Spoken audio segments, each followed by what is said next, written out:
ఇంకా ఎంతసేపు శ్రీదేవి? నీ చేతుల్లో ఏదైనా పని అప్పగిస్తే అది అవుతుందో లేదో అనుమానమే. ఎంతసేపటి నుంచి వంట చేస్తున్నావో ఇంకా పూర్తయి బయటకు రానేలేదు. అమ్మాయి వచ్చే సమయం అయిపోనే వచ్చింది. అది వచ్చేసరికి పనంతా అయిపోవాలని, తను వచ్చి రాగానే తనకి ఏం కావాలో వెనకాలే దగ్గరుండి చూసుకోవాలని నిన్న రాత్రి నుంచి నీకు చెబుతూనే ఉన్నాను. అయినా పొద్దున్నుంచి ఒంటింట్లోనే అతుక్కుపోయావు. బాప్పప్పా, ఎలా వేగాలో ఏమిటో ఈ అమ్మాయితోటి. సూర్యకాంతంలాగా కోడలపై విరుచుకుపడుతున్న ఈవిడ పేరు కనకం. ఈ మధ్యనే పెళ్ళైన తన కూతురు 4 రోజులు ఉండడం కోసం పుట్టింటికి వస్తోంది. అందుకు కోడలిపై అధికారం చేస్తూ ఇంత హడావిడి చేస్తోంది కనకం. విశేషం ఏమిటంటే కోడలికి కొడుకుకి కూడా ఈ మధ్యనే వివాహం జరిగింది, ఒక 2 నెలల వ్యవధిలో. మరి ఈ ఇంట్లో ఉన్న కొత్త కోడలు కూడా కొత్త మనిషే అన్న విషయం కూడా కనకంకు ఆలోచనే రావడం లేదు. కోడలైతే చాలు, గుర్తొచ్చినవన్నీ అనొచ్చు. ఇంకా శ్రీదేవి తెలివైన పిల్లే, కాకపోతే అత్తగారితో మర్యాదగా నడుచుకోవాలి కదా అని మౌనంగా ఉంది. భర్త తనను ఎంతగానో ప్రేమిస్తాడు. అలాగే మామగారి సపోర్ట్ కూడా ఉంది. కాకపోతే ఇంట్లో అత్తగారిదే పైచేయి. ఈ హడావిడిలో కూతురు ప్రియ రానే వచ్చింది. రామ్మరా ప్రియా, ఇంకొక గంట ముందే వస్తావనుకున్నాను. సరిగ్గా భోజన సమయానికి వచ్చావు. సరేలే, ప్రయాణం బాగా జరిగిందా? పద, అలసిపోయి ఉంటావు. కాస్త భోజనం చేసి పడుకుందు కానీ. ఇంకా అలా చూస్తూ నుంచుంటావేమిటే? మంచినీళ్ళు తీసుకొచ్చి. అమ్మా, నేనేమైనా అమెరికా నుంచి వచ్చానా ఏంటి? పక్క ఊరే కదా, ఎందుకంత హడావిడి చేస్తున్నావు? నాకేమీ అలసట్లేదు. మంచినీళ్ళు కావాలంటే నేను వెళ్ళి తెచ్చుకోనా? వదిన మీద ఎందుకు అరుస్తున్నావు? నేనేమైనా మన ఇంటికి కొత్త ఏమిటి? నువ్వు ఊరుకోవే, నీకేమీ తెలీదు. కొత్తగా పెళ్ళైన దానివి. ఇన్ని రోజుల తర్వాత 4 రోజులు ఉండడానికి వచ్చావు. నీకేం కావాలో చూసుకునే బాధ్యత అంతా వదినకే అప్పగిచ్చాను. వదిన్ని అడిగి అన్నీ చేయించుకో. నువ్వు ఇప్పుడు ఈ ఇంటి పిల్లవే కానీ ఈ ఇంట్లో పని గట్రా చేయడానికి కాదు నువ్వు వచ్చింది. సరేలే కానీ ప్రియా, ఎలా ఉంది మీ అత్తగారు, మామగారు, మీ ఆయన అందరూ బాగున్నారా? నిన్ను ఎలా చూసుకుంటున్నారే? అందరూ బాగున్నారు. నన్ను చాలా బాగా చూసుకుంటారమ్మా. నాకేం బాధ? మా అత్తగారు నన్ను పాలెత్తు మాట అనరు. నాకు ఏ పని ఇప్పటిదాకా అప్పగించను కూడా లేదు. అన్నీ ఆవిడే దగ్గరుండి చూసుకుంటున్నారు. ఇక మా ఆయన సంగతి చెప్పనక్కర్లేదు. ఏదైనా సరే నాతో మాట్లాడి నా అభిప్రాయం కూడా అడిగే చేస్తారు. అయినా ఈ మధ్యనేగా పెళ్ళయింది. కొంతకాలం పోతే ఎలా ఉంటుందో చూడాలి. నీకేంటి, ఎలా ఉంటుందో చూడటానికి నిన్ను ఎప్పుడు వాళ్ళు అలాగే చూసుకోవాల్సిందే. బోలెడంత కట్నం పోసి ఘనంగా పెళ్లి చేసి పంపించలా? వాళ్ళు అలా ఎప్పుడైనా లేకుండా ఉంటే వెంటనే నాకు చెప్పు, నేను చూసుకుంటాను. అంతేకాని నోరు మూసుకొని మాత్రం ఉండకు.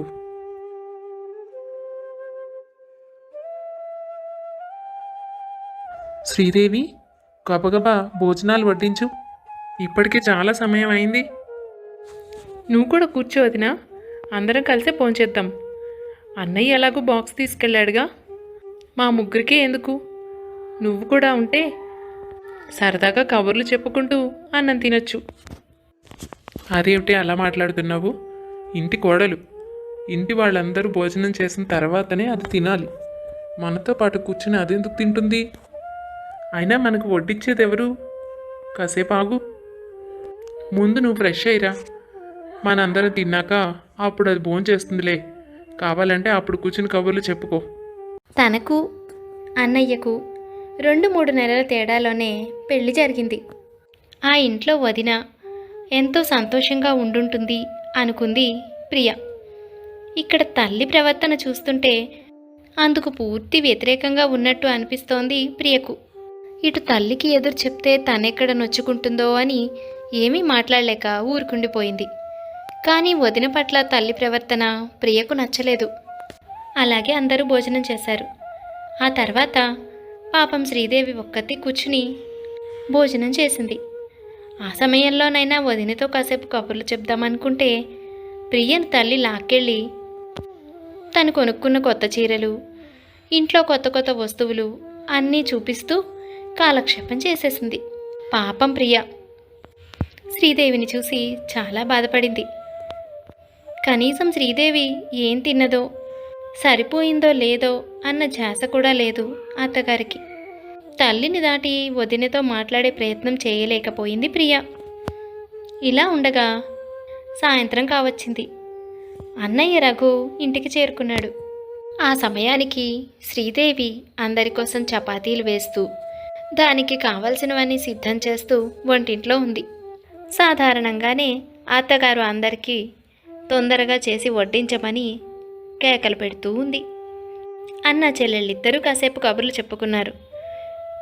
అప్పుడు కూడా తల్లి పొద్దున్నలాగానే అందరికీ వడ్డించమని, ఆ తర్వాత మిగిలిందేదో తనను తినమని శ్రీదేవిని ఆజ్ఞాపించింది. అయితే నాకు ఇప్పుడే ఆకలి వేయడం లేదమ్మా. వచ్చే ముందే ఆఫీస్లో మా ఫ్రెండ్స్ బలవంతం చేస్తే ఏదో కొంచెం లైట్గా స్నాక్ తినాల్సి వచ్చింది. మీ అందరూ చేసేయండి, నేను శ్రీదేవితో కలిపి తింటానులే. ఈలోపు ఎలాగో ఫ్రెష్ అవ్వాలిగా. ఇదిగో చెల్లెలతో మాట్లాడాలని ఇక్కడే ఉండిపోయాను. అంతేకాక నాకు కాస్త వర్క్ కూడా ఉంది, కాసేపు అది చేసుకుంటాను. ఆ తర్వాత శ్రీదేవి నేను తింటాంలే, మీరు కానివ్వండి. అన్న మాటలు కాస్త సంతోషాన్ని కలిగించే ప్రియకు. తల్లేనా, తల్లితో పాటు అన్న కూడా శ్రీదేవిని అలాగే ట్రీట్ చేస్తున్నాడా అన్న అనుమానంలో ఉన్న ప్రియకు అన్నయ్య తనకు సపోర్టుగా నిలబడ్డాడని అర్థమైంది. పాపం ఒక్కతే తింటుంది అన్న బాధతోనే తను అలా చెప్పి ఉంటాడని ప్రియ గ్రహించింది. అయితే అడపాదడపా అప్పుడప్పుడు మాట్లాడదాము అని ప్రయత్నించిన శ్రీదేవి ప్రియతో పెద్దగా మాట్లాడలేదు. తల్లి అందుకు అవకాశమూ ఇవ్వలేదు. శ్రీదేవి కూడా జరుగుతున్న పరిస్థితుల వల్ల ఏమో ముభావంగానే ఉండిపోయింది. పైపై పలకరింపులే తప్ప ఆత్మీయంగా మాట్లాడుకున్నదే లేదు. ఆ ఇంట్లో పరిస్థితి చూస్తే చాలా బాధ కలిగింది ప్రియకు. మరుసటి రోజు సెలవు కావడంతో అన్నయ్య చెల్లెల్ని తీసుకొని షాపింగ్కి వెళతాడు. తనతో పాటు శ్రీదేవిని కూడా తీసుకువెళతాడు. తల్లి వద్దని వారించినా ఏదో నచ్చ చెప్పి తనతో పాటు తీసుకువెళ్తాడు రఘు. బయటకు వెళ్ళినప్పుడే కాస్త శ్రీదేవి నవ్వడం, సంతోషంగా మాట్లాడడం చూసింది ప్రియ. తన అన్న వదిన సంతోషంగా మాట్లాడుకుంటూ ఉంటే తనకు ఎంతో సంతోషంగా అనిపించింది. అమ్మ మాటలు పట్టించుకోవద్దని, బాధపడొద్దని చెప్దామనుకుంది. కానీ హడావిడిగా షాపింగ్ చేయడంలో దానికి అవకాశమే దొరకలేదు. రఘు ప్రియ కోసం అలాగే శ్రీదేవి కోసం కూడా చీరలు కొన్నాడు. అక్కడంతా శ్రీదేవి నవ్వుతూ బాగానే ఉంది. తన ఇష్టాయిష్టాల గురించి, అలవాట్ల గురించి ప్రియతో హ్యాపీగా మాట్లాడింది. కానీ ఇంటికి రావడంతోనే మళ్ళీ శ్రీదేవి ముడుచుకుపోయింది. ఇదంతా ప్రియ గమనిస్తూనే ఉంది. తను తెచ్చుకున్నవన్నీ తల్లికి చూపించింది. ఈలోగా శ్రీదేవి కొనుక్కున్న చీరలు కూడా చూసింది కనకం. ఏంటే, నువ్వు చీరలు కొనిపించుకున్నావా? నాకు తెలుసుగా, అందుకే నిన్ను పంపించకూడదు అనుకున్నాను. నా కూతురు ఏదో పుట్టింటికి వచ్చింది కాబట్టి ఏదో 2 చీరలు కొనుక్కుంది.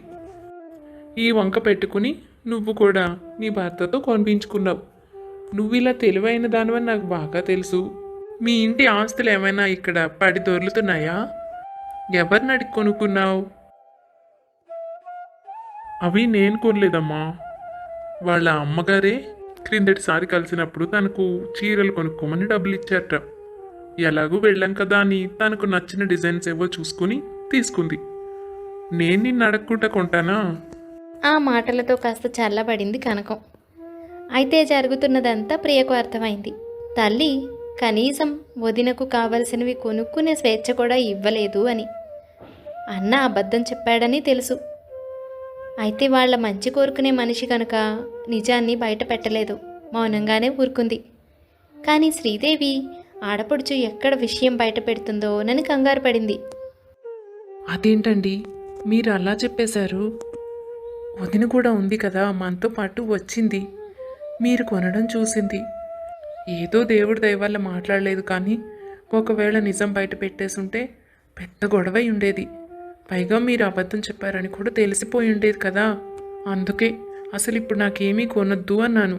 మీరే ఏదైనా నచ్చితే తీసుకోమని బలవంతం చేశారు. ఎందుకు ఈ గొడవ చెప్పండి?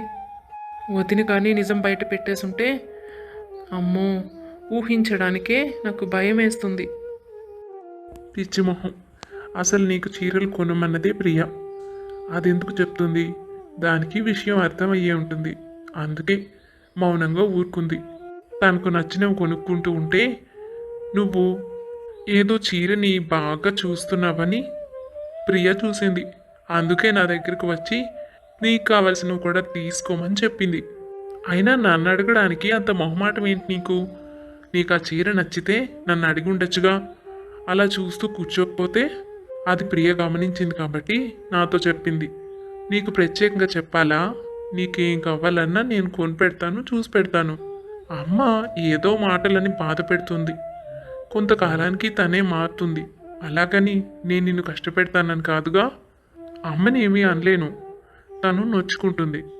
అందుకే నేను అమ్మ ముందు అలా మాట్లాడుతూ ఉంటాను, అంతే. ఇప్పటిదాకా జరిగిన వాటి వల్ల అత్తగారిలాగానే ఆడపడుచు కూడా ఉంటుందా అన్న సందేహం శ్రీదేవికి అంతో ఇంతో ఉండేది.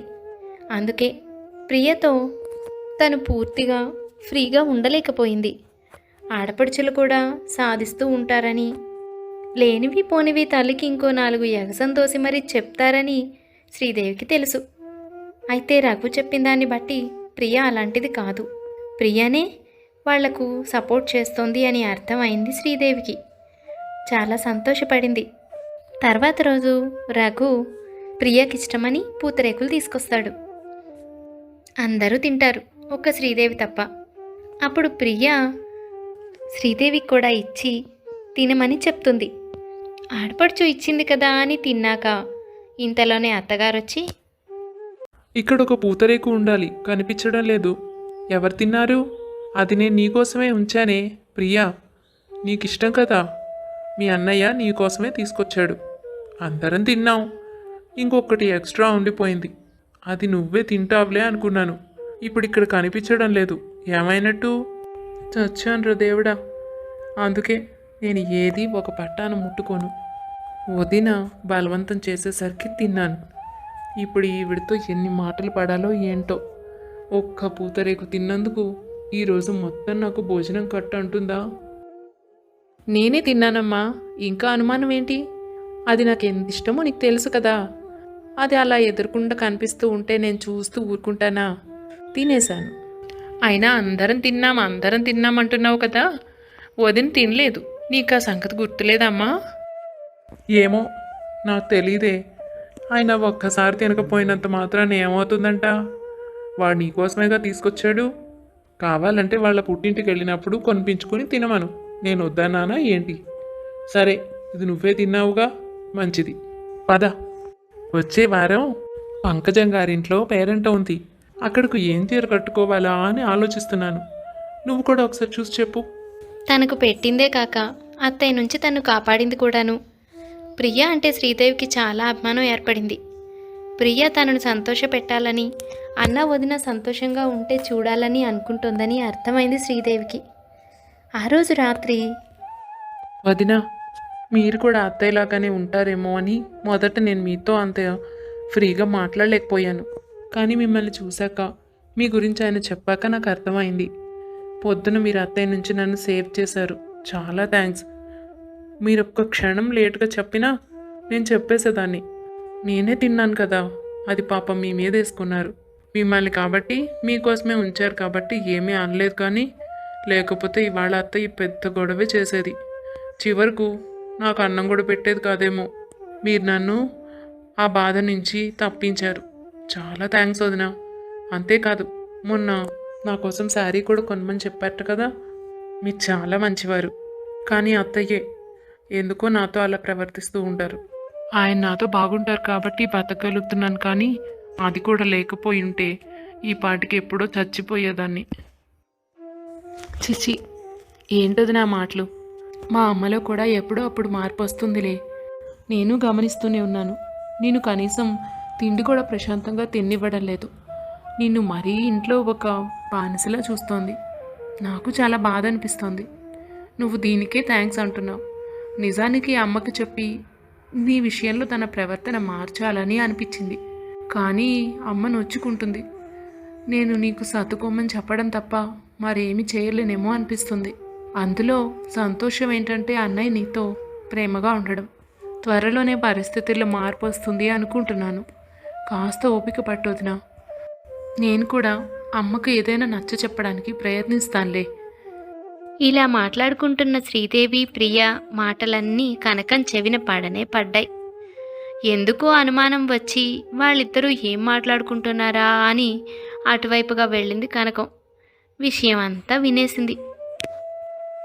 ఏంటి, ఇంట్లో అందరూ కలిసి నాటకాలు ఆడుతున్నారా? నాకు తెలియదులే అనుకుని అబద్ధాలు చెప్పి నన్ను మోసం చేస్తున్నారా? బాగుంది. ఏమే, కన్న కూతురు వయ్యండి నువ్వు కూడా ఇదే పనా? అసలు నీకేం తెలుసే? పెద్దవాళ్ళు ఏదైనా ఆలోచించి చేస్తారు, మీకేం తెలుస్తుంది? అయినా రఘు వాడు కూడా దీన్ని కాపాడడం కోసం అబద్ధాలు చెప్తున్నాడా?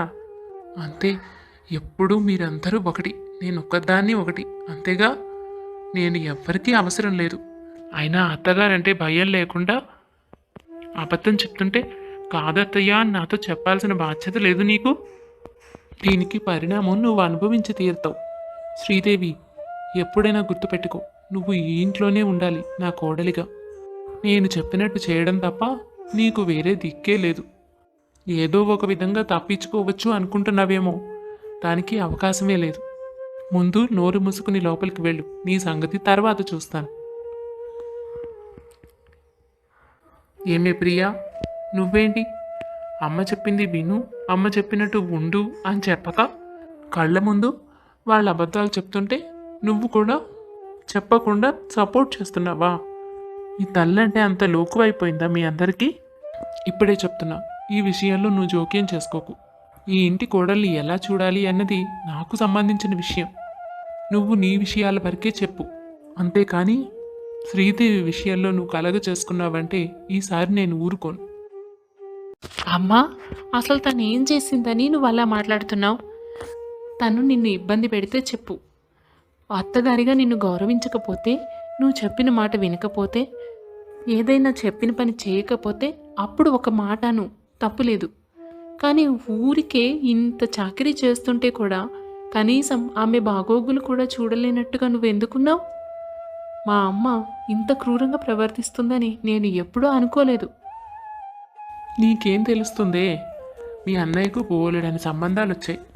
ఏ పిల్లని చూసినా నచ్చలేదు నచ్చలేదు నచ్చలేదు అన్నాడు, అవునా కాదా? ఇదిగో ఈ పిల్లని చూసి నచ్చింది, పెళ్లి చేసుకుంటే ఈమెనే చేసుకుంటాను అన్నాడు. వాళ్ళు మన స్తోమతకు తగ్గవాళ్లేనా?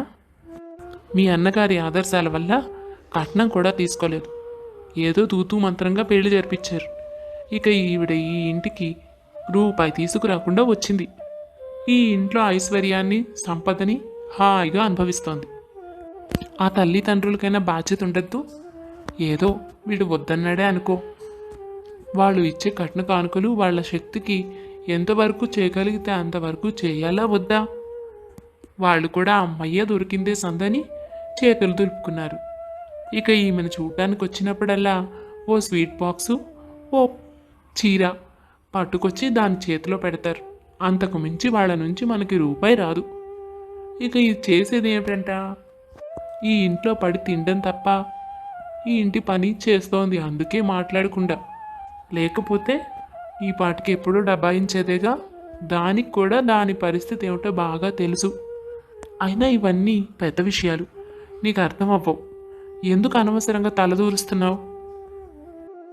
అమ్మా, నేను ఒక ఇంటి కోడల్ని. నన్ను కూడా ఆ ఇంట్లో ఇలాగే ట్రీట్ చేస్తే నువ్వు ఊరుకుంటావా? నిన్నే చెప్పావు, ఏదైనా తేడా వస్తే నాతో చెప్పు, నేను చూసుకుంటానని. మరి వదిన తరపున అలా అడగడానికి ఎవ్వరూ లేరనా? నీ ధైర్యం? అయినా తనకు లేకపోతేనే మనకు ఇంత ఆస్తుంది. ఏం చేసుకుంటావు? రేపు పొద్దున్న వాళ్ళకి పుట్టబోయే పిల్లల కోసం నీ కొడుకు, నీ కోడలు, మనవళ్ళు సంతోషంగా ఉండడం కోసం కాకపోతే ఇంకేం చేస్తావు? ఆమెను బాధ పెడితే ఆ ప్రభావం అన్నయ్య మీదే పడుతుంది. అయినా డబ్బు నీకుంది కదమ్మా, తనకు ఉంటే ఏంటి లేకపోతే ఏంటి? ఎందుకు తను రూపాయి ఇక్కడికి తెస్తేనే ఇంట్లో బ్రతికే అర్హత అంటున్నావు? నీకు తనకి పోలికేమిటి ప్రియా? నీకు బోలెడంత కట్నం ఇచ్చి పెళ్లి చేశాం. ఆస్తి కొడుక్కి పుట్టబోయే పిల్లలకి ఒప్పుకుంటాను. మధ్యలో కోడలకి ఏంటంట? తను నేనేం గింటేయడం లేదు కదా. అయినా నాతో బాధిస్తున్నావు కానీ నన్ను ఎన్ని మాటలు అంటున్నావో నీకు అర్థమవుతోందా? ఇప్పుడే చెప్తున్నా, ఇంకొక మాట దీని గురించి మాట్లాడావంటే నన్ను అవమానించినట్టే. ఇక తల్లి తన చివరి అస్త్రాన్ని ప్రయోగించేసింది. ప్రియ నోరు మెదపకుండా. ఏమీ చేయలేక ప్రియ మౌనంగా ఊరుకోవాల్సి వచ్చింది. తల్లి మాటలు ఆలోచనలు ప్రియకు చాలా కష్టం కలిగించాయి. ఆ తర్వాత రోజు రఘుని శ్రీదేవిని కూడా ఈ కారణంగా కనకం చాలా మాటలే అన్నది. ప్రియ నోరు మెదపలేక ఊరుకుండిపోయిందే తప్ప ఏమీ చేయలేకపోయింది. ఇక అనుకున్న దానికంటే ఒకరోజు ముందుగానే బయలుదేరి అత్తారింటికి వెళ్ళిపోయింది ప్రియ. అక్కడ పరిస్థితులన్నీ తనను చాలా కలిచివేశాయి. తట్టుకోలేకపోయింది. తనలాంటి ఒక ఆడపిల్లకే కదా ఇంత అన్యాయం జరుగుతోంది అనే బాధ ప్రియను వెంటాడుతూ వచ్చింది. కనకం యథావిధిగా తన సాధింపులన్నీ కొనసాగిస్తూ వచ్చింది. అలా కొంతకాలం గడిచిన తర్వాత ప్రియ మళ్ళీ ఒక్కసారి పుట్టింటికి వచ్చింది. ఏంటి అలా అయిపోయావు? మొహం వేళ్లాడిపోతోంది. బక్క చిక్కినట్టు ఉన్నావు. ఏం జరిగింది? మీ ఇంట్లో నిన్నేమన్నా బాధలు పెడుతున్నారా ఏంటి? అవునమ్మా, ఇంటిడి చాకరీ మొత్తం నేనే చెయ్యాలని మా అత్తగారు నా చేతిలో పెట్టారు. ఆ అత్తగారు ఒక్క పని కూడా ముట్టుకోవడం లేదు. ఉన్న పని మనిషిని కూడా మాన్పించేశారు. మొత్తం పనంతా నేనే చేయాలి. వాళ్ళందరూ తిన్న తర్వాత ఏమైనా మిగిలితే ఫోన్ చేయాలి. ఒకవేళ మిగలకపోతే ఇక ఆ పూట పస్తే. అక్కడికి మా అత్తయ్యతోటి ఆకలేస్తోంది అని అడిగాను.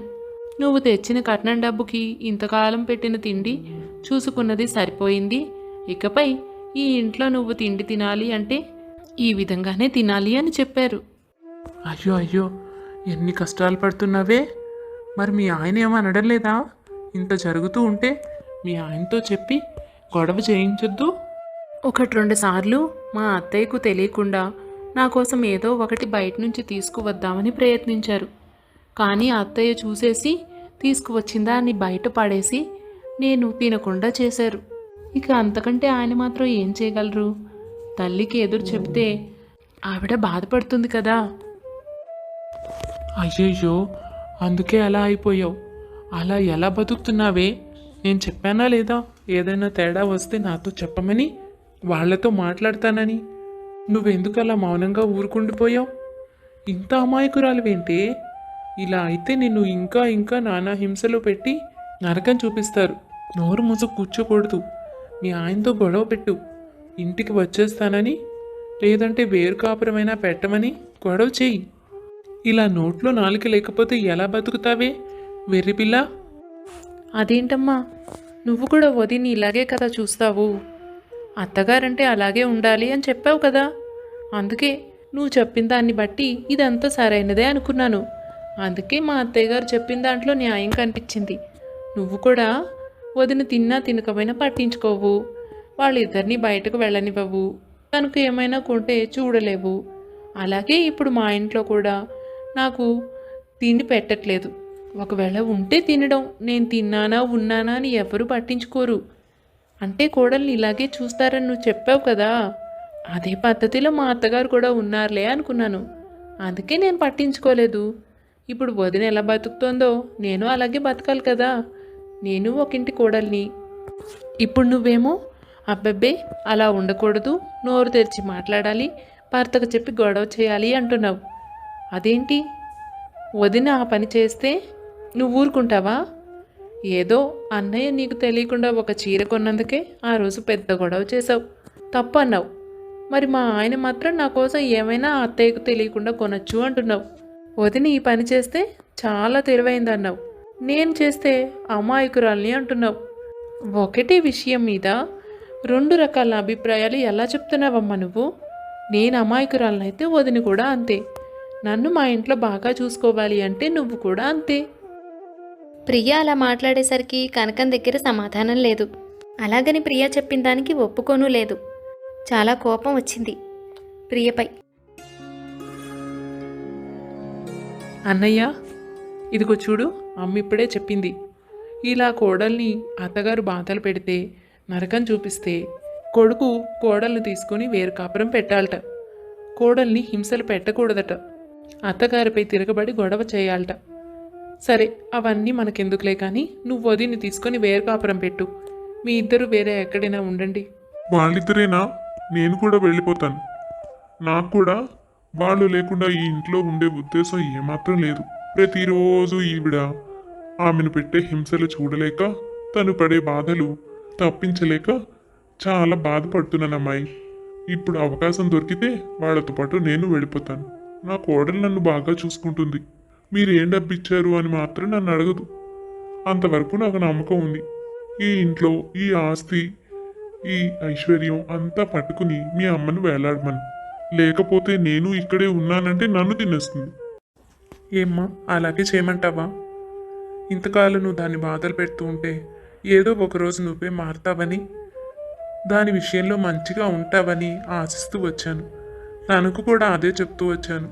పాపం ఆ మాటకు కట్టుబడి ఎప్పుడూ నోరు తెరిచి అడగకుండా పడే బాధలన్నీ పడుతూ వచ్చింది.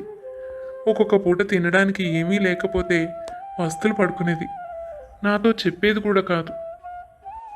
ఒక మనిషి మన ఇంట్లో కలిసి బతకడానికి, మనతో పాటు ఉండడానికి వస్తోందమ్మా. అంతేకాని తన ఇంట్లో గతి లేక రోజు గడవక రాదు. ఆ మనిషిని మన ఇంట్లో కలుపుకొని తనకు ఏం కావాలో చూసుకోవాల్సిన బాధ్యత మనదే కదా. ఎన్నో విషయాల్లో సరిగ్గా ఆలోచించే వాళ్ళు కూడా అత్తగారు అవ్వగానే ఎందుకు ఇలా మారిపోతారు? ఇంత నువ్వు చేస్తున్నా నిన్ను బాధ పెట్టకూడదన్న ఒకే ఒక్క ఉద్దేశంతో నోరు మెదపకుండా ఇంతకాలం తన బాధని కూడా మౌనంగా భరిస్తూ ఉన్నాను. అయినా నీలో మార్పే రావడం లేదు. ఇవాళ ప్రియకు కష్టం వచ్చిందనగానే నువ్వు ఎలా మాట్లాడుతున్నావో చూడు. హృదయంలో నుంచి నీకు బాధ పొంగుకొచ్చింది కదూ. అంటే శ్రీదేవి నీకు పరాయి పిల్ల. వాళ్ళు అప్పగించి మన చేతుల్లో పెట్టాక పరాయిది ఎలా అవుతుందమ్మా? ఇప్పుడైనా సరే నువ్వు చెప్పు. నీ మాట కట్టుబడాలని అనుకుంటున్నాను. మమ్మల్ని విడిగా వెళ్ళిపోమంటావా? తల్లిగా నిన్ను గౌరవించాలని ఆశతో అడుగుతున్నానమ్మా. నువ్వు ఇప్పటికైనా తన విషయంలో మారుతావా, లేక నిజంగానే విడిగా వెళ్ళిపోమంటావా?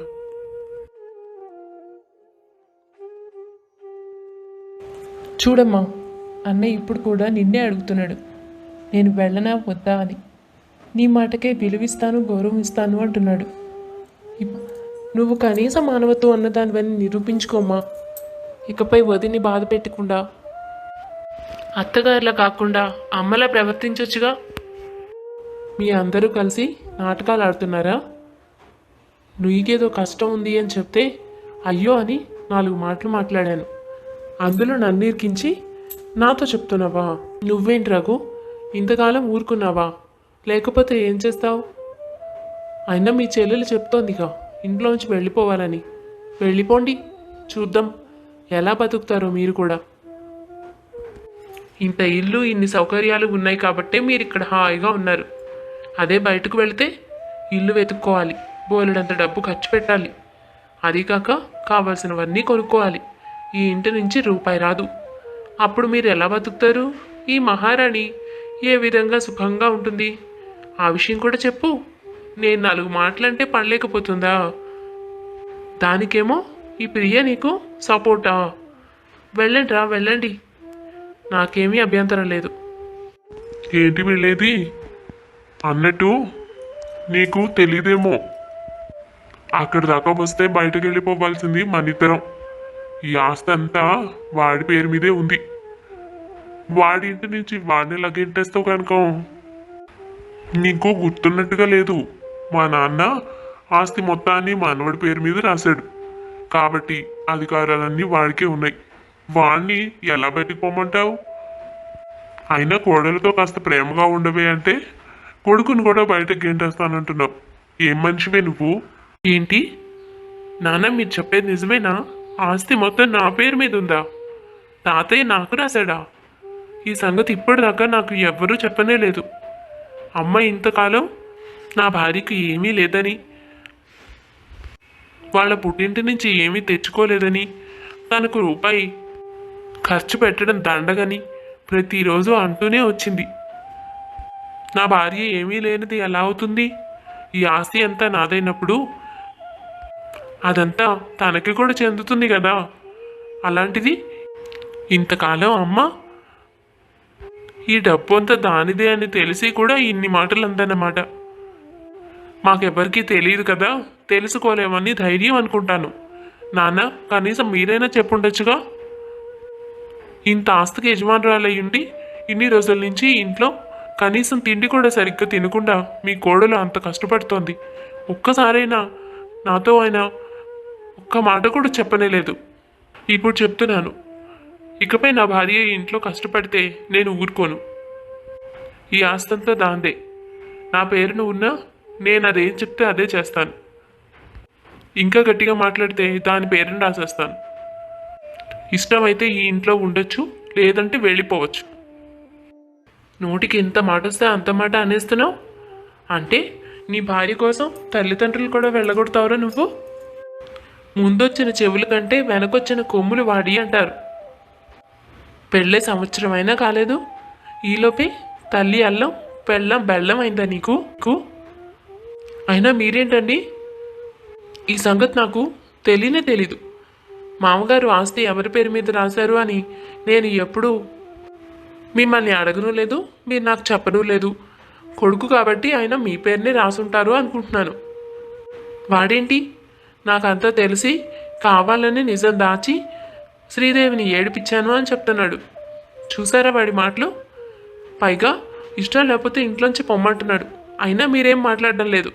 ఇందాక మాట్లాడారుగా, ఇప్పుడు మాట్లాడరే? ఇంకా మాట్లాడేది ఏముంది కనుకో, వాడు మొహం మీద చెప్తున్నాడుగా వెళ్ళిపోమని. అయినా వాడి నిర్ణయంలో కూడా తప్పు లేదులే. నువ్వే బయటకు పోతే పొండన్నావు. ఇది వాళ్ళే, ఇదంతా వాళ్ళ ఆస్తే. ఒకవేళ వాడు బయటకు పొమ్మంటే మనం వెళ్ళిపోవాలి, వేరే అవకాశమే లేదు. పద బయలుదేరు. నువ్వు నా భార్యవి, నాతో పాటు నేను ఎక్కడుంటే అక్కడే ఉండాలి. అదే నీ గతి. నేను ఉద్యోగం నుంచి రిటైర్ అయిపోయాను. నాకు ఇప్పుడు ఏ ఆస్తులు లేవు, ముందే చెప్తున్నాను. ఒక చిన్న ఇల్లు వెతుక్కుని అక్కడే నానా కష్టాలు పడాలి. అదే నువ్వు కోడల్ని మంచిగా చూసుకుని ఉంటే అబ్బాయి ఈ మాట అనేవాడే కాదుగా. ఇదంతా నువ్వు చేతులారా చేసుకున్నదే. ఇప్పుడు ఎవరిని అనుకుని ఏం ప్రయోజనం? నీకు తెలిసినా తెలియపోయినా మన ఇంటికి వచ్చేసిన తర్వాత ఆ పిల్ల మనదవుతుంది. పుట్టింటి నుంచి ఏం తేలేదన్న వంక పెట్టుకుని ఆ పిల్లని నానా బాధలు పెట్టావు. అందుకే వాడికి కోపం వచ్చింది. ఇప్పుడు బయటకు పొమ్మంటున్నాడు. సరిపోయిందా? అయినా నాకు తెలియక అడుగుతాను, నువ్వు మాత్రం మీ పుట్టింటి నుంచి ఏం తెచ్చావు? ఈ మాట నేను నిన్ను ఎప్పుడైనా అడిగానా? ఆ విధంగా నీతో ఎప్పుడైనా ప్రవర్తించానా? నీకెక్కడి నుంచి వచ్చింది ఈ పైత్యం? సరే, ఏదైతే అదైంది. ఇందాక కూడా నీ మాటకే విలువిస్తానన్నాడు. అప్పుడైనా మంచిగా మాట్లాడావా? అప్పుడు కూడా బయటకు పోతే పొమ్మన్నావు. ఇక ఉండబట్టలేక ఉన్న విషయం బయట పెట్టాను. నన్నేం చేయమంటావు? విషయం తెలిసాక ఇంక వాడు అలాగే మాట్లాడతాడు. ఇంతకాలం బాధపడ్డాడుగా. అయ్యో, అదేం కాదు మావయ్య. ఆయన ఏదో కోపంలో ఉన్నారు. మీరు ఎక్కడికి వెళ్ళక్కర్లేదు, ఇక్కడే ఉండండి. ఆస్తి మా పేరునున్నంత మాత్రాన మిమ్మల్ని బయటకు పొమ్మంటామా?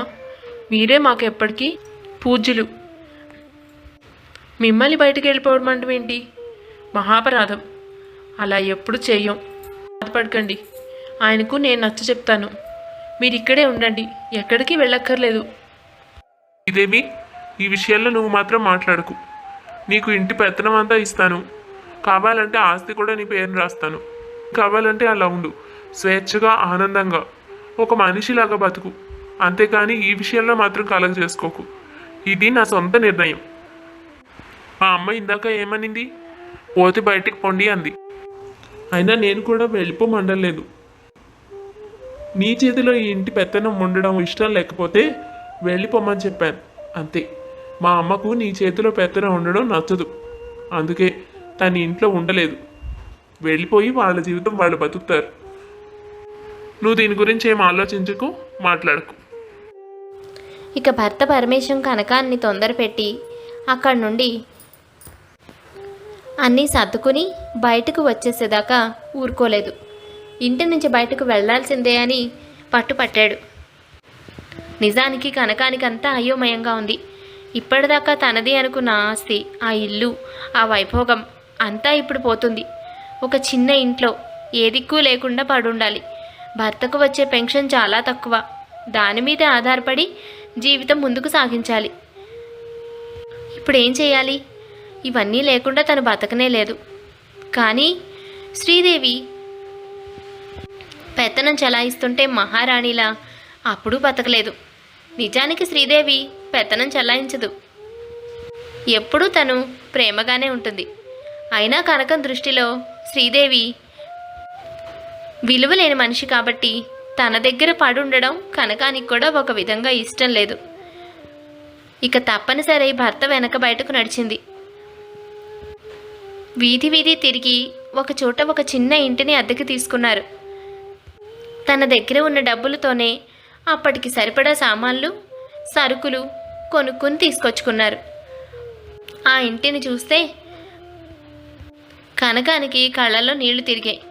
అసలు ఆ ఇంట్లో ఎలా బతకాలో, ఎలా ఉండాలో అర్థం కావడం లేదు. పరమేశం మాత్రం చాలా సంతోషంగా ఉన్నాడు. ఇదంతా చూస్తూ చాలా బాధపడింది శ్రీదేవి. 2 రోజుల తర్వాత వాళ్ళు ఎక్కడ ఉన్నారో కనుక్కుని ఎలా ఉన్నారో చూసి వచ్చింది.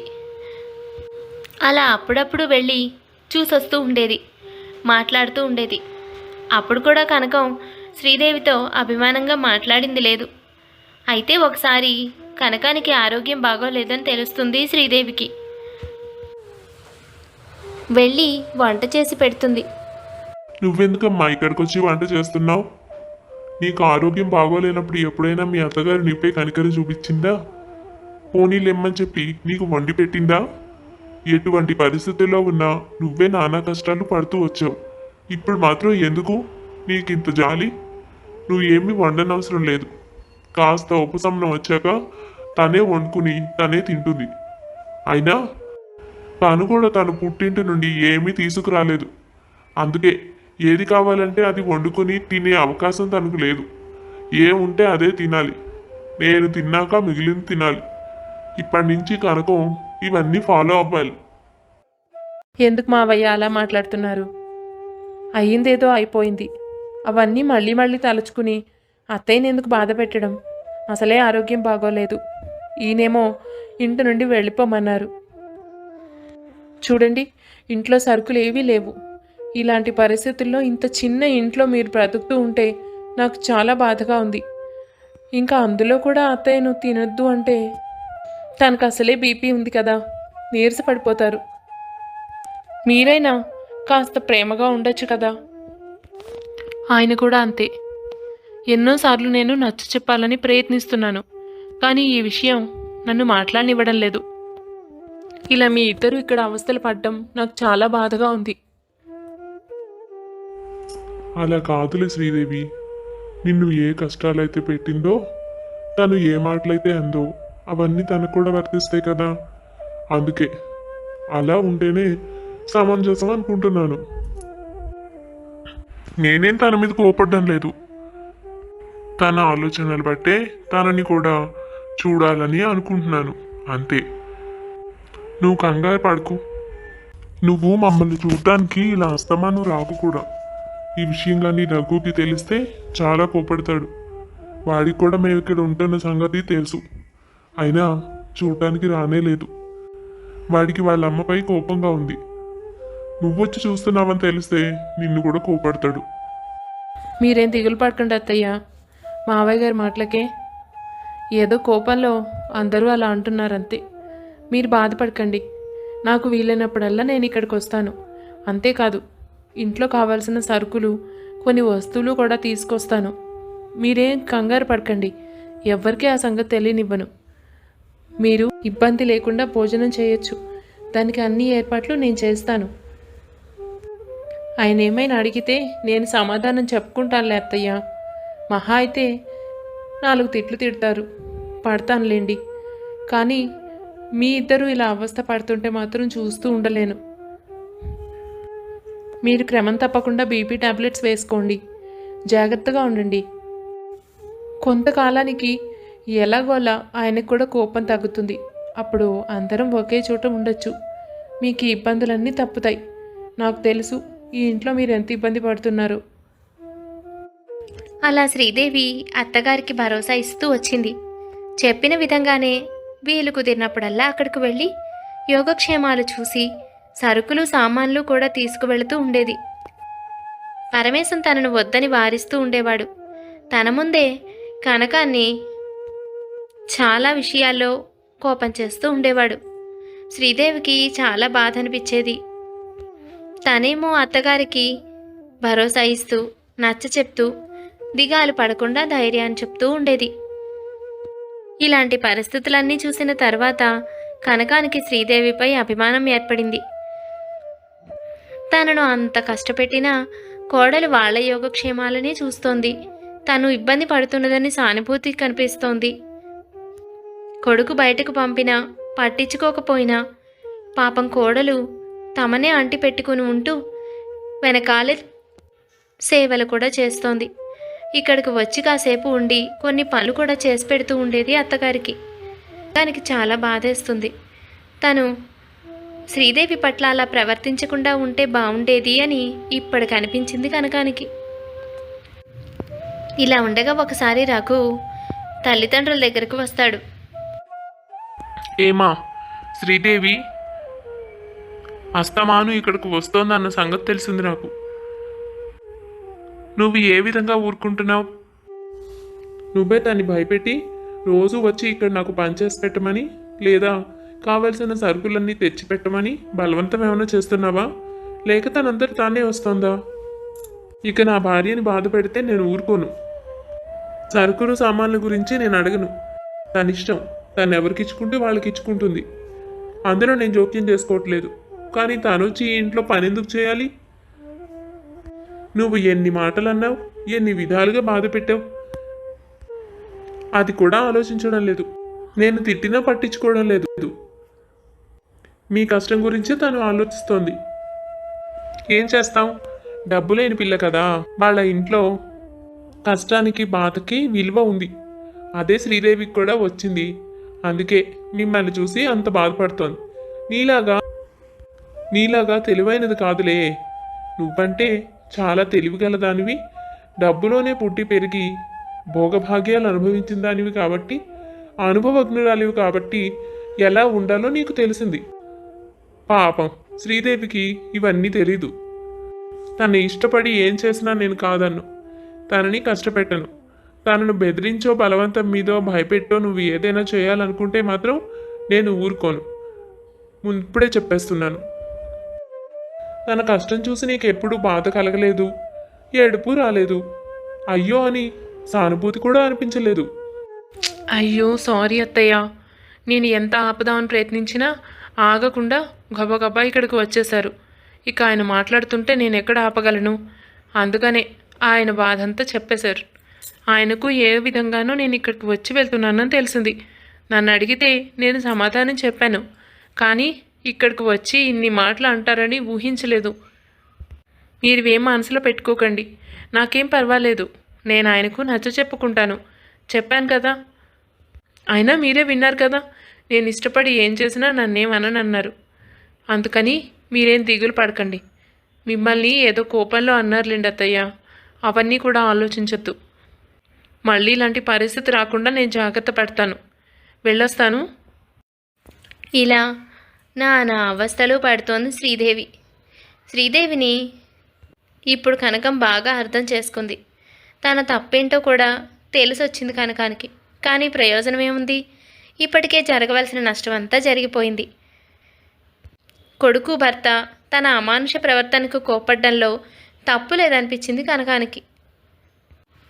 ఇలా ఉండగా ప్రియ తల్లిదండ్రుల్ని చూడటం కోసం వాళ్ళ ఇంటికి వస్తుంది. ఏంటమ్మా ఇలాంటి ఇంట్లో ఎలా బతుకుతున్నావు? నాకు ఊహొచ్చినప్పటి నుంచి మనం ఆ ఇంట్లో ఎంతో హాయిగా ఉండేవాళ్ళం. ఆ ఇల్లు నువ్వు కావాలని దగ్గరుండి కట్టించుకున్నావు కదూ. నాకు బాగా గుర్తుంది. ఇప్పుడు ఇలా ఇంత చిన్న ఇరుకింట్లో కష్టపడాల్సి వస్తోంది. చాలా బాధగా ఉందమ్మా. నువ్వెలా బతుకుతున్నావు? నాన్న ఎలా ఉన్నారు? చూస్తే ఇల్లంతా ఖాళీగా కనిపిస్తోంది. ఏ సామాను కొనుక్కోలేదు కదూ? కనీసం ఇంట్లో సరుకులైనా ఉన్నాయా? అవి కూడా లేవా? ఏం చెప్పమంటావు ప్రియా? నీతోనే నేను అన్నీ చెప్పుకోగలను. చూస్తున్నావుగా, నిజమే. నువ్వన్నట్టు నాకు అసలు ఇలాంటి ఇంట్లో ఉండే అలవాటే లేదు. చాలా ఇష్టపడి ఆ ఇల్లు కట్టించుకున్నాను నాకు నచ్చినట్టుగా. కానీ నా మూర్ఖత్వం వల్లనే పోగొట్టుకున్నానులే. తప్పు నాదే. నువ్వు చెప్తూనే వచ్చావు, కానీ ఇంత పరిస్థితి వచ్చేదాకా నాకు అర్థం కాలేదు. నాన్న కూడా నాతో సరిగ్గా ఉండడం లేదు. నేను శ్రీదేవిని కష్టపెట్టానని మీ నాన్నకు కూడా బాగా కోపం వచ్చింది. తనని ఏ మాటలైతే అన్నానో, ఎలా అయితే హింసించానో అవన్నీ నా విషయంలో కూడా చేస్తున్నారే. ఈ ఇంట్లో పని చేసుకోలేక నానా అవస్థలు పడుతున్నాను. తెల్లారితే ఇంట్లో పనివాళ్ళు, అవన్నీ చక్కబెట్టడానికి మనుషులు అందరూ ఉండేవారు. నేను పిలిస్తే టక్కునొచ్చి నాకు పని చేసి పెట్టేవారు. ఇక్కడ అన్ని పనులు నేనే చేసుకోవాలి. నాకా ఆరోగ్యం సహకరించడం లేదు. మానసికంగా కూడా చాలా కుంగిపోయాను ప్రియా. అసలు చెప్పాలంటే తిండి కూడా సరిగ్గా తినడం లేదు. ఇదేనేమో ఓడలు బళ్ళవుతాయి, బళ్ళు ఓడలవుతాయి అంటే కదమ్మా. నీ దగ్గర బోలెడంత ఆస్తి ఉంది, డబ్బు ఉందని నిజానికి ఎగిరెగిరి పడ్డావు. నేను అనకూడదు, కానీ నిజమైతే అదే కదా. కానీ ఒక్క సెకండ్ పట్టలేదు నిన్ను ఈ ఇంటికి తీసుకురావడానికి. అలాగే ఆ ఇంటికి తను యజమానురాలు అవ్వడానికి కూడా ఒక్క సెకండ్ పట్టలేదు. నిమిషం కూడా మన చేతిలో ఉండని డబ్బును చూసుకుని ఎందుకంత అహంకారం? ఇవాళ ఉంటుంది, రేపు పోతుంది. ఏది ఎవరికి శాశ్వతం కాదు కదా. మరొక మనిషిని నువ్వంత కష్టపెట్టగలిగావు, ఏమాత్రం విలువలేని డబ్బు కోసం. మరి నీకు ఎప్పుడైనా సహాయం కావాలంటే ఎవరు చేసి పెడుతున్నారు? ఆరోగ్యం బాగోలేకపోతే తిండి కూడా తినట్లేదంటున్నావు. ఏం చేస్తున్నారు?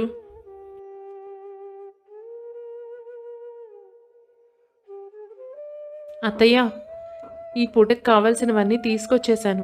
వంటింట్లో పెడుతున్నాను. మీరు మా అబ్బాయి గారికి తెలియనికుండా సమయం చూసుకొని వాటిని లోపల సర్దేయండి. నేను రేపు ఎల్లుండు వచ్చినప్పుడు వాటిని ఎక్కడ పెట్టాలో అక్కడ పెట్టి మీకు ఉపయోగించుకునేలాగా తయారు చేసి ఉంచుతాను. అలాగే ఈరోజు మీరు వంట చేసుకోని అవసరం లేదు. వదిన వస్తున్నారని చెప్పారుగా, అందరికీ కలిపి నేనే వండి తెచ్చాను. వాటిని గిన్నెల్లో పెట్టేయండి. అప్పుడే నేను తెచ్చానని అనుమానం రాదు మావయ్య గారికి. నేను కూడా తొందరగానే వెళ్ళిపోతాను. ఈయన ఆఫీస్ నుంచి తొందరగా వస్తానన్నారు. సరేనా అత్తయ్య? వదిన, మీరు మా ఇంటికి కూడా రావాలి. అత్తయ్య మావయ్య ఇక్కడ ఉన్నారు కదా అని ఇక్కడికి మాత్రమే వచ్చి వెళ్ళిపోకండి. మీతో నేను చాలా విషయాలు మాట్లాడాలి. ఇది పాపం శ్రీదేవే కావాల్సినవన్నీ తెచ్చి పెడుతోంది, ఒక్కొక్కసారి వండి పెడుతోంది, ఇక్కడ ఏమైనా పనులుంటే చేసి పెడుతోంది. అది కూడా అన్నయ్యకి తెలియకుండా. మొన్నీ మధ్యే కొంత విషయం తెలుసుకొని వాడొచ్చి నానా గొడవ చేసి వెళ్ళాడు. అయినా భారం తనపై వేసుకుని పాపం మాకు సహాయపడుతోంది. నువ్వు చెప్పిందంతా నిజం ప్రియా. నాకు ఈ శాస్తి జరగాల్సిందేలే. ఇంత మంచి పిల్లను చాలా కష్టపెట్టాను. కళ్ళు కనిపించలేదు ఆ రోజున. ఇప్పుడిప్పుడే అన్నీ స్పష్టంగా అర్థమవుతున్నాయి. ఆమెను కష్టపెట్టినందుకు నాకిది తగిన శాస్తే. ఇప్పుడు ఒకవేళ నేను మారిపోయాను, నా తప్పు తెలుసుకున్నాను అన్నా ఎవరూ నమ్మే పరిస్థితిలో లేరు. నాకు చివరిదాకా అవకాశం వచ్చింది. అప్పుడు కూడా నేను ఉపయోగించుకోకుండా మూర్ఖంగా ప్రవర్తించాను. అందుకు నాకు ఇదే ప్రతిఫలం. ఏం చేస్తాం? ఇలా ఎంతకాలం సాగుతుందో చూడాలి. నీకు తెలుసు, చిన్నప్పటి నుంచి రఘు అంటే నాకు ఎంత ఇష్టమో. వాడు కనపడకుండా మాట్లాడకుండా రోజు తోచదు నాకు. ఏదో గట్టి గట్టిగా అరుస్తాను, కానీ మీరు కాకపోతే నాకు ఎవరున్నారే? నా ప్రాణం మీరే. నాన్న ఏదో 4 మాటలు అనేసి నన్ను సాధించి ఆయన పని ఆయన చూసుకుంటున్నారు. రోజంతా ఒంటరిగా ఉండాలి. కూతురివి నువ్వెలాగూ కనిపించవు. కొడుకు అవకాశం ఉండి కూడా మేము ఇలా బయటకు వచ్చేయాల్సి వచ్చింది. వాడిని రోజు చూడాలి, మాట్లాడాలి అనిపిస్తుంది. కానీ వాడు నాపై విపరీతమైన ద్వేషం పెంచుకున్నాడు. ఇవన్నీ తలుచుకుంటుంటే చాలా బాధగా ఉంది ప్రియా. నేనే సవ్యంగా ఉండుంటే ఈ పూట నాకు ఈ పరిస్థితి వచ్చుండేదే కాదు. ఏ బాధైనా కష్టమైనా చెప్పుకోవడానికి మనుషులే లేరు. ఎవరున్నారా అని వెతుక్కునే పరిస్థితి ఏర్పడింది. ఇంకా ఈ పిచ్చి పిల్లే వచ్చి అన్నీ చేసి పెట్టి చూసి పెట్టి వెళుతూ ఉంటుంది. అది కానీ ఇలా కూడా లేకపోతే నేను ఎలా అయిపోయేదాన్నో. తల్లి మాటలు ప్రియాను కూడా కదిలించాయి. చాలా బాధపడింది. నిజమే పాపం, అమ్మకు అన్నయ్య అంటే చాలా ఇష్టం.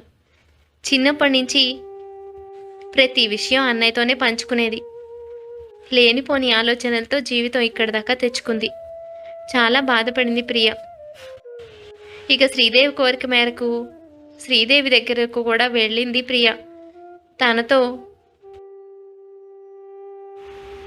ఏంటి వదిన, ఏదో ముఖ్యమైన విషయం మాట్లాడాలి, చాలా విషయాలు ఉన్నాయి అన్నావు కదా. ఇప్పుడు అన్ని పనులు అయిపోయాయి, తీరిగ్గా ఉన్నాం. ఏంటో చెప్పు. ఇంకేముంది, అత్తయ్య మావయ్యల గురించి నా దిగులంతా. మీరు చూశారుగా, పాపం వాళ్ళు ఎలాంటి ఇంట్లో ఉంటున్నారో, ఎంత కష్టపడుతున్నారో. మీరు అన్నీ గమనించే ఉంటారు. ఆ ఇంట్లో సామాన్లే లేవు, సరుకులు కూడా లేవు. అసలు ఎన్ని కష్టాలు పడుతున్నారో. ఏదో నాకు తోచిన సాయం చేస్తున్నానే కానీ అక్కడికి మీ అన్నయ్య తిడతారని నేను ఏమీ చేయలేకపోతున్నాను. ఎలా వదినా, ఇలా చూస్తూ వదిలేయాల్సిందేనా? మీరే ఏదో ఒక విధంగా ఆయనకు నచ్చ చెప్పొచ్చుగా. నేను చెప్తుంటే ఆయన కోప్పడుతున్నారు. ఇంకా ఏ విషయమైనా బాగా మాట్లాడతారు. ఈ ఒక్క విషయం మాత్రం చాలా కోప్పడుతున్నారు. మరి మీరు చెబితే ఏదైనా వింటారేమో. ఈ ఇంట్లో ఎక్కడ చూసినా అత్తయ్య కనిపిస్తున్నారు. ఈ ఇంటికి వచ్చిన కొత్తల్లో ఈ ఇల్లంతా చూపించి, ఇది నేను అక్కడి నుంచి తప్పించాను, ఇక్కడి నుంచి తప్పించాను, వాళ్ళని అడిగి కట్టించుకున్నాను, అలా ఎన్నో విషయాలు నాకు చెప్పారు. ఇప్పుడు చూస్తే ఇది అంతా బోసిపోయినట్టు ఉంది. మీరే ఏదో ఒక విధంగా అన్నయ్యకి చెప్పి ఒప్పించవచ్చు కదా వదిన. మీరు ఎందుకు అలా మౌనంగా ఉండిపోయారు? నేను కష్టపడుతున్నాను అంటే నా తరపున అంత పోరాడారు కదా, మరి వాళ్ళ తరపున కూడా మీరే పోరాడాలి. దాని గురించా నువ్వు మాట్లాడేది? చూద్దాం వదిన, ఆ సమయం వచ్చినప్పుడు అన్ని పనులు జరుగుతాయిలే. నువ్వెందుకు కంగారు పడుతున్నావు? ఇంకొంతకాలం ఓపిక పట్టు. అన్నయ్య మాత్రం మారకపోతాడా? నేను మాట్లాడి ఏం సాధిస్తాను చెప్పు. అదేంటి వదినా, మీరు కూడా అలా ఆలోచిస్తున్నారు? నేనేమో మీ మీదే ఆశ పెట్టుకున్నాను. నాకు ఎంత ఉందో అంతకు రెండింతలు మీకు వారిపై అభిమానం ఉంటుంది. తల్లిదండ్రులు అంత కష్టపడుతున్నారు, అన్ని అవస్థలు పడుతున్నారు. రోజు రోజు నేను వాళ్ళ గురించే ఆలోచిస్తూ బాధపడుతున్నాను. కానీ మీరు చూస్తే అంత ప్రశాంతంగా ఉన్నారేంటి? మీకు అంత బాధగా ఉందని నాకు అనిపించడం లేదు. నిజం చెప్పండి వదినా, నా గురించే అంత బాధపడిన మనిషి తల్లి గురించి ఇంకెంత బాధపడతారు? అసలు విషయం ఏదో ఉందనిపిస్తోంది. చూడు వదిన, ఇప్పుడిప్పుడే అమ్మలో మార్పు వస్తుంది. నాతో చెప్పింది, నువ్వు చాలా మంచిదానివని, నిన్ను అనవసరంగా కష్టపెట్టానని. ఇదే మాట ఈ ఇంట్లో ఉండగా అమ్మ ఎప్పుడైనా అనుకుందా? నేను ఎంతగానో చెప్పి చూశాను, ఒక్కసారి కూడా అలా ఆలోచించింది లేదు. కానీ ఈ కష్టంలో నుంచే తనకు కూడా నిజాలేమిటని అర్థమవుతున్నాయి. ఇప్పుడిప్పుడే అన్నీ అర్థం చేసుకుంటోంది. తనకి అన్నయ్య అంటే చాలా ఇష్టం. చూడకుండా అస్సలు ఉండేది కాదు. ఏ విషయమైనా నాకంటే ముందు అన్నయ్యతోనే పంచుకునేది. అంత ప్రేమ. కానీ ఇప్పుడు తనను కనీసం చూడటానికి కూడా కుదరడం లేదు. అమ్మకు చాలా బాధగా ఉంది. పడని ఆ బాధలో నుంచే మనిషి పూర్తిగా విషయాలన్నీ గ్రహిస్తుంది. మళ్ళీ తను నిన్ను ఇబ్బందులు పెట్టకుండా ఉండాలంటే ఇది తప్పనిసరి. అయినా నువ్వు అడుగుతున్నావు కాబట్టి ఇక ఉన్న విషయం చెప్తున్నాను. ఇదంతా నేను, అన్నయ్య, నాన్న కలిపి ఆడుతున్న నాటకం. అసలు ఏం జరిగిందంటే, ప్రియా, నువ్వు మన ఇంటి నుండి కోపంగా వెళ్ళిపోయావని నాకు బాగా తెలుసు. మీ అమ్మ వదిన్ని పెడుతున్న బాధలు చూడలేక వెళ్ళిపోయావు సరే, కానీ ఇన్ని రోజులైనా మళ్ళీ ఒక్కసారైనా మమ్మల్ని చూడాలని అనిపించలేదా? కనీసం ఫోన్ చేస్తే కూడా సరిగ్గా మాట్లాడడం మానేసావు, ఇంటికి రావడం మానేసావు. ఏమ్మా ఇలా అయితే ఎలా చెప్పు? నేను కానీ అన్నయ్య కానీ ఏమైపోతాం? మిమ్మల్ని ఎవరిని కష్టపెట్టాలని కాదు నాన్న, కానీ నాకు చాలా బాధగా ఉంది. అలాంటి పరిస్థితులు నేను చూడలేకపోతున్నాను. ఇంట్లో ఒక మనిషిని అంత అమానుషంగా చూడటం నా వల్ల కావడం లేదు. అవన్నీ భరించలేకనే వచ్చేసాను. మీరు అన్నది నిజమే. మళ్ళీ రాలేకపోవడానికి కూడా కారణం అదే. అయినా మీరు అదంతా చూస్తూ ఎలా ఉండగలుగుతున్నారు? ఎవరో ఒకళ్ళు అమ్మపై దెబ్బలాడి కాస్త గట్టిగా నచ్చచెప్పి తను మార్చాలి కదా. మీరెందుకు మౌనంగా ఊరుకున్నారు? ఏం చేయమంటావురా? ఏదైనా మాట్లాడితే మీ అమ్మ ఊరికే విరుచుకుని మీద పడిపోతుంది. అసలు ఏమీ మాట్లాడనివ్వదు. మేము 4 ప్రశ్నలు అడిగితే మరింతగా శ్రీదేవిని బాధ పెడుతుంది. ఇంటి పెత్తనం తన చేతిలోనే ఉంది. మేం పని మీద బయటకు వెళ్ళిపోతాం. ఆ తర్వాత కష్టపడాల్సిందంతా వదినేగా. తనపై తన ప్రతాపం అంతా చూపిస్తుంది. ఇక మేము అడిగితే గొడవ పెద్ద చేసినట్టు అవుతుందని మాట్లాడక ఊరుకుంటున్నాం. ఇక మీ అన్నయ్య, నీకు అమ్మ సంగతి తెలుసు కదే. చూస్తున్నావుగా ఎలా మాట్లాడుతోందో. నేను కానీ శ్రీదేవికి సపోర్ట్గా మాట్లాడానంటే తల్లిని మర్చిపోయావని, తనకేదో అన్యాయం చేసేసానని పెద్దగా గొడవ చేస్తుంది. నా మాట వినడం మానేసావని మరింతగా శ్రీదేవిని ఇంకో 4 మాటలంటుంది.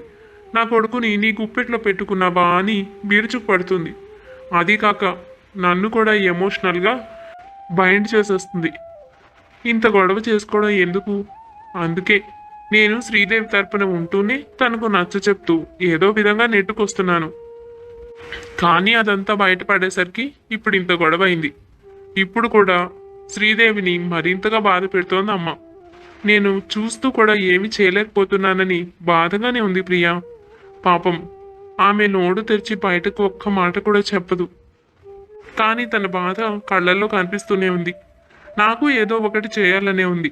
నువ్వు చెప్పు, ఏం చేయమంటే అది చేద్దాం. ఇలాగే అందరూ అమ్మ ఏదో అనుకుంటుందని, ఇంకా పెద్ద గొడవ చేస్తుందని మౌనంగా చూస్తూ ఊరుకుంటే మధ్యలో వదిన బలైపోతుంది. అసలు ఆ ఇంట్లో పెత్తనం అంతా తనదేనని, ఆ ఇల్లంతా తనదేననే కదా అమ్మ అంతలాగా అధికారం చూపిస్తోంది.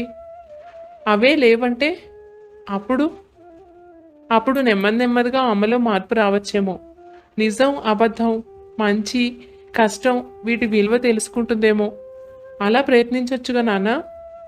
ఈ విధంగా వాళ్ళ ముగ్గురు మాట్లాడుకుని ఒక ఆలోచనకి వచ్చిన తర్వాతనే ఈ పథకాన్ని అమలుపరచడం మొదలుపెట్టారు.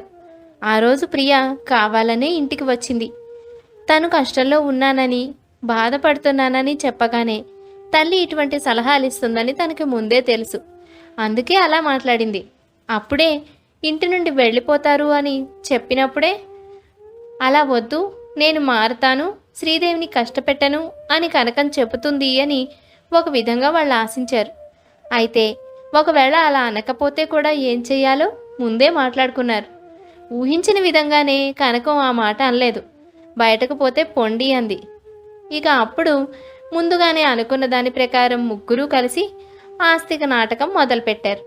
ఆస్తి అంతా రఘు పేరు మీదే ఉందని, ఇకపై తనకు ఏ హక్కు లేదని, ఆ ఇంట్లో ఉండను కూడా ఉండొద్దని చెప్పడంతో కనకం పూర్తిగా మాట్లాడడానికి వీలు లేకుండా ఉండిపోవలసి వచ్చింది. ఇంత కష్టపడ్డాం అమ్మలో ఈ మాత్రం మార్పు తీసుకురావడానికి. నువ్వేమో తేలిగ్గా అన్నయ్యని ఏదో ఒక విధంగా ఒప్పించు, ఇంటికి మళ్ళీ వచ్చేలా చూడు వదినా అంటావు. ఆ రోజు కోసం మేం కూడా ఎదురు చూస్తున్నాం. అన్నయ్య కూడా వాళ్ళని ఎప్పుడెప్పుడు ఇంటికి తీసుకొచ్చుకుందామా అనే ఉంది. కానీ అమ్మలో పూర్తిగా మార్పు రావాలిగా. ఇవాళ కష్టంలో ఉంది కనుక ఏదైనా మాట్లాడొచ్చు. కానీ కొన్ని రోజుల తర్వాత మళ్ళీ నీపై అదే అధికారం చూపించిందనుకో, నువ్వు తట్టుకోలేవు. నువ్వు బాగుండాలని మేమందరం కలిసి ఇలా నాటకం ఆడుతున్నాం వదినా. త్వరలోనే నెమ్మదిగా దీన్ని ఏదో ఒక ముగింపు ఇచ్చి అమ్మని నాన్నని ఇంటికి తీసుకొస్తాం. అమ్మలో పూర్తిగా మార్పు రాని. కానీ ఇవాళ అమ్మ మాట్లాడిన మాటల్ని బట్టి నాకు కూడా తృప్తిగానే ఉంది. తన మనసు ఆలోచనలు మారుతున్నాయి. అమ్మో, ఇంత జరిగిందా? నేను ఇంకా ఇదంతా నిజమేనని, ఈయనకు వాళ్ళంటే చాలా కోపం వచ్చిందని, అత్తగారిని ద్వేషంతో వెళ్ళగొట్టారని చాలా బాధపడిపోయాను. అసలు వీళ్ళిద్దరి మధ్య గొడవలు ఎలా సర్దుమణుగుతాయో, ఎప్పటికీ మళ్ళీ అందరూ కలిసిమెలిసి ఉంటామో అని తల బద్దలు కొట్టుకుంటున్నాను. మీ అందరికీ విషయం తెలుసు కాబట్టి ప్రశాంతంగా ఉన్నారు. మావయ్య గారు కూడా నాతో ఎన్ని మాటలు చెప్పారు వదినా. అమ్మో, మీరెవ్వరూ తక్కువ వాళ్ళు కాదు. ఏదైనా ఇలాంటి గొప్ప కుటుంబం దొరకడం నా అదృష్టం. ఎక్కడైనా ఆడపడుచులు వదిన మీద విరుచుకు పడతారు. ఉన్నవి లేనివి చెప్పి మరికొన్ని మాటలని బాధ పెడుతూ ఉంటారు.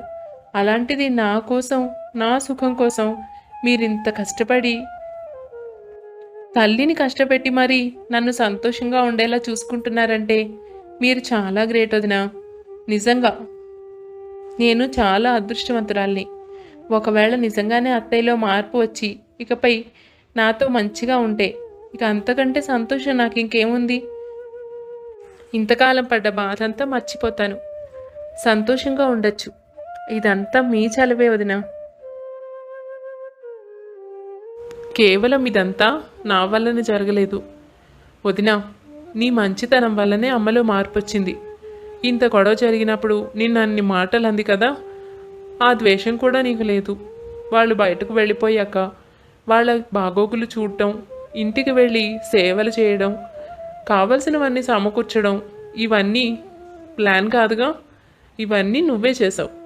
నువ్వు ఎప్పుడైతే అలా నడుచుకుంటున్నావో అప్పుడే తనలో ఆలోచన మారడం మొదలైంది. తను చేసిన తప్పేంటో తనకు తెలిసొచ్చింది. నువ్వంటే అభిమానం ఏర్పడింది. ఇది నువ్వు చేసుకున్నదే. మేం కేవలం సహాయం మాత్రమే చేసాం. నువ్వు ఇలా చేస్తావని, నీ దగ్గర ఇంత మంచితనం ఉందని మాకు ముందే అర్థమైంది. అందుకే ఆ ధైర్యంతోనే ఇంత డ్రామా నడిపాం. ప్రియా చెప్పేదంతా ఆశ్చర్యంగా వింటూ అలా ఉండిపోయింది శ్రీదేవి. ఆ రోజు సాయంత్రం ప్రియాతో తల్లి, ఏమ్మా ప్రియా, అసలు నీ గురించి అడగడమే మర్చిపోయాను. నీ పరిస్థితులు ఎలా ఉన్నాయి? మీ అత్తగారు నిన్ను నానా రకాలుగా హింస పెడుతున్నదని చెప్పావు కదా.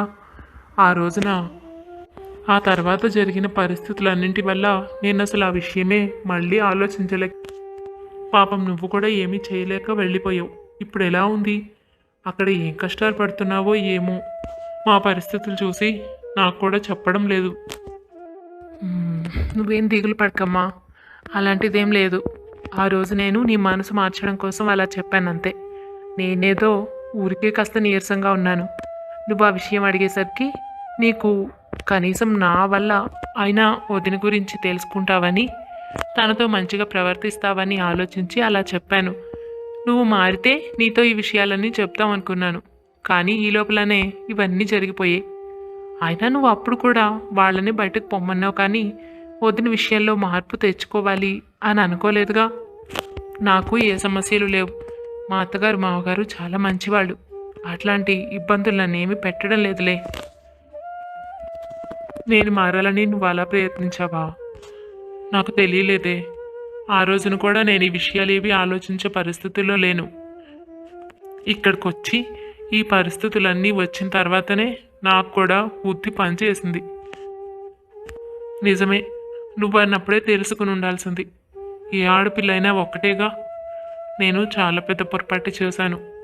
పాపం ఇప్పుడు నా కోసం శ్రీదేవి పడుతున్న ఆరాటం చూస్తుంటే కళ్ళల్లో నీళ్లు తిరుగుతున్నాయి. తనను ఎన్ని కష్టాలు పెట్టానో అన్నీ మర్చిపోయింది. ఎప్పుడూ మా సుఖం కోసం, మా కష్టాల కోసం ఆలోచిస్తుంది. తనలాంటి అమ్మాయినా ఇంతకాలం నేను బాధ పెట్టాను, చులకనగా చూశానని అనుకోని క్షణం ఉండడం లేదు ప్రియా. వాళ్ళ ఇద్దరు కబుర్లు అయిన తర్వాత మరుసటి రోజు ప్రియా బయలుదేరి అత్తారింటికి వెళ్ళిపోతుంది. కొన్ని రోజులు గడుస్తాయి. ఒకరోజు పరమేశం చాలా ఆవేశంగాను బాధగాను ఇంటికి వచ్చి కనకంతో ఇలా అంటాడు. పోలికలు ఎక్కడికి పోతాయి? నేనేదో అనుకున్నాను. నా కొడుకు చాలా ఉత్తముడు, భార్య మీద ఎంతో అభిమానము ప్రేమ ఉన్నవాడు. డబ్బుకు విలువ ఇవ్వకుండా ఆమె గుణానికి ప్రాధాన్యతనిచ్చి ఆమెను ప్రేమగా చూసుకుంటున్నాడు అనుకున్నాను. ఇంత బుద్ధిమంతుడు వంకర బుద్ధివాడు అయ్యాడు. పోలికలు ఏం చేస్తాం? దేని గురించి మాట్లాడుతున్నారు? పోలికలు పోలికలు అంటున్నారు. నాకేమీ అర్థం కావడం లేదు. ఇంకా దేని గురించి మాట్లాడతాను? ఈ సుపుత్రుడు గురించి. రఘు కోడల్ని ఇంటి నుండి బయటకు గెంటుతున్నట్ట. చూసిన వాళ్ళందరూ చెప్పారు, ఓ భార్య మీద ప్రేమ ఉన్నట్టు నువ్వు కష్టాలు పెట్టినందుకు వాడి మనసు నొచ్చుకున్నట్టు మనతో చెప్పి మన్ని బయటకు గెంటేశాడుగా. ఇప్పుడు చూడు, ఆ ఉన్న భార్యనైనా ప్రేమగా చూసుకోవాలిగా, అది లేదు. ఇప్పుడు ఆమెను కూడా బయటకు గెంటేస్తున్నట్ట. మరి ఏం బుద్ధి పుట్టిందో ఏమో. నువ్వు కానీ వాడికి ఏమన్నా చెప్పావా, నూరు పోసావా? అయ్యో రామా, అసలు వాడు నన్ను చూడటానికి వచ్చాడా, నాతో ఎప్పుడైనా మాట్లాడా? ఈ ఇంటికి వచ్చిన తర్వాత ఒకసారి వాడిని మళ్ళీ నేను చూసింది, అది కూడా శ్రీదేవి గురించి నన్ను తిట్టడానికి వచ్చాడు. అంతేకాని వాడితో నేను మాట్లాడుతున్నది లేదు, వాడు నన్ను కలిసింది లేదు. నేనేం చెప్తాను? అయినా మీరు అలా అంటున్నారు, కానీ ఇప్పుడు శ్రీదేవిని నేను చాలా అభిమానిస్తున్నాను. ఆమె చాలా మంచిది. నేను ఎన్ని కష్టాలు పెట్టినా అవన్నీ మర్చిపోయి మనకి తోడుగా ఉంది. మన కోసం ఆ అబ్బాయితో గొడవ పడుతోంది. మనకు ఎంతో సహాయంగా చేదోడు వాదోడుగా ఉంది. అటువంటి పిల్ల గురించి నేను ఎందుకు చెప్తానండి? ఇప్పుడు నేను మారిపోయాను.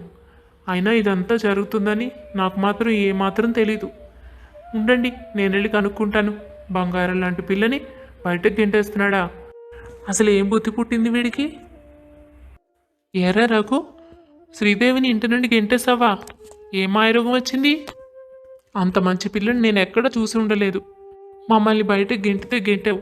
నేను ఆమెను బాధ పెట్టాను కాబట్టి నువ్వు ఆ పని చేయడం సరైనదే అనుకున్నాను.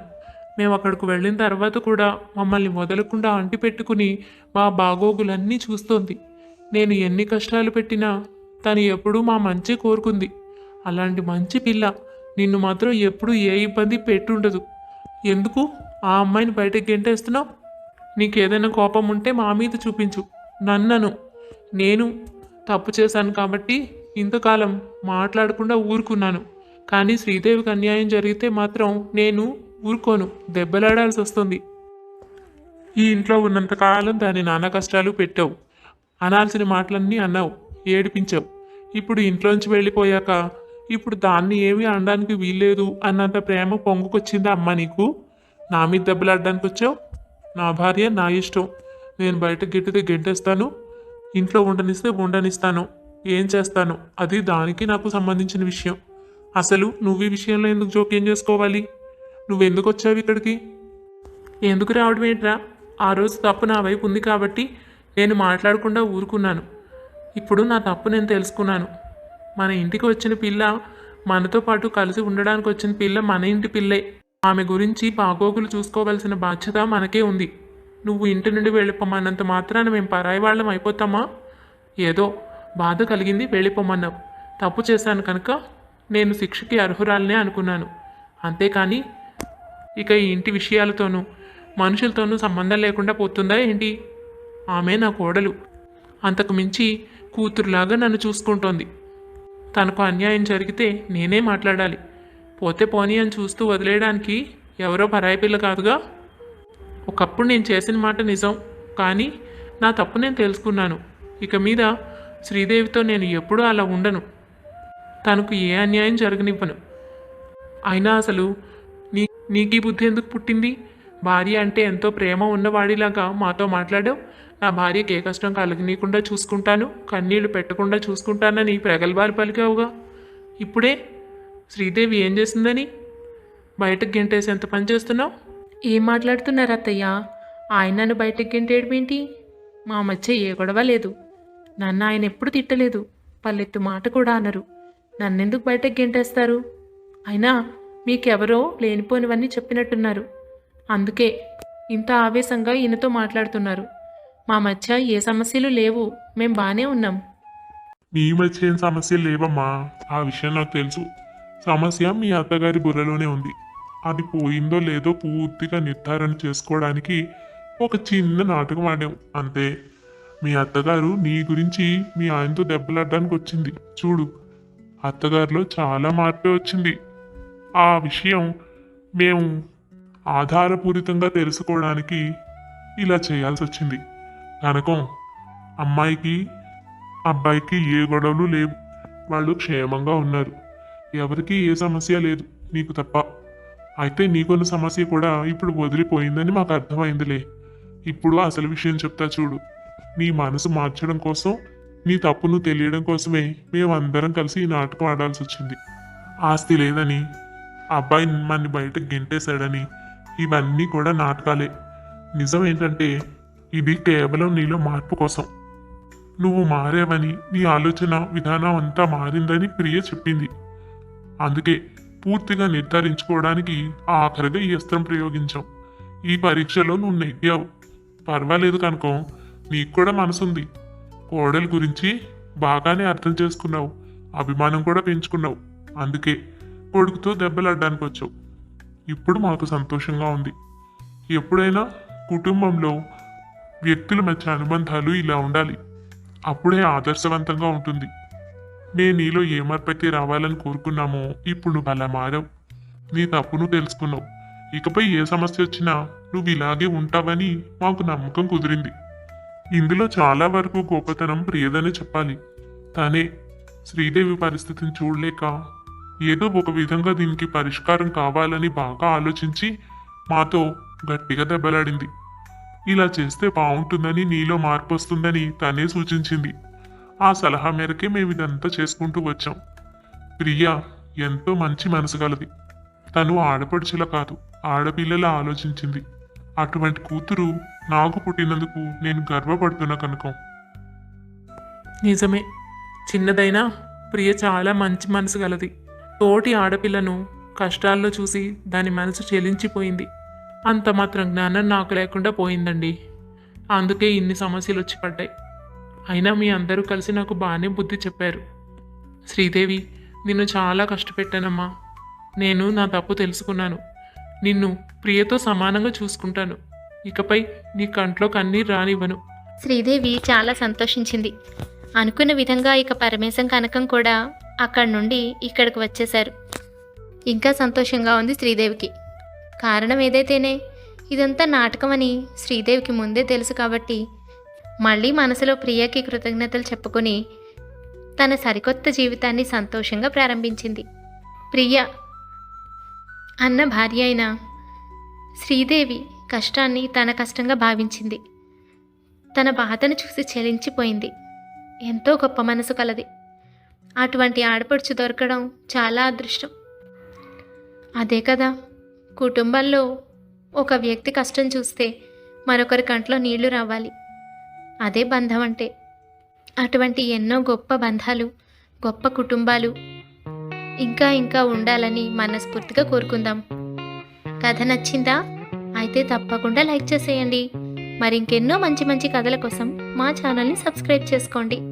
మరొక మంచి కథతో మళ్ళీ కలుద్దాం. కథపై మీ అభిప్రాయాన్ని కామెంట్ చేయడం మర్చిపోవద్దు.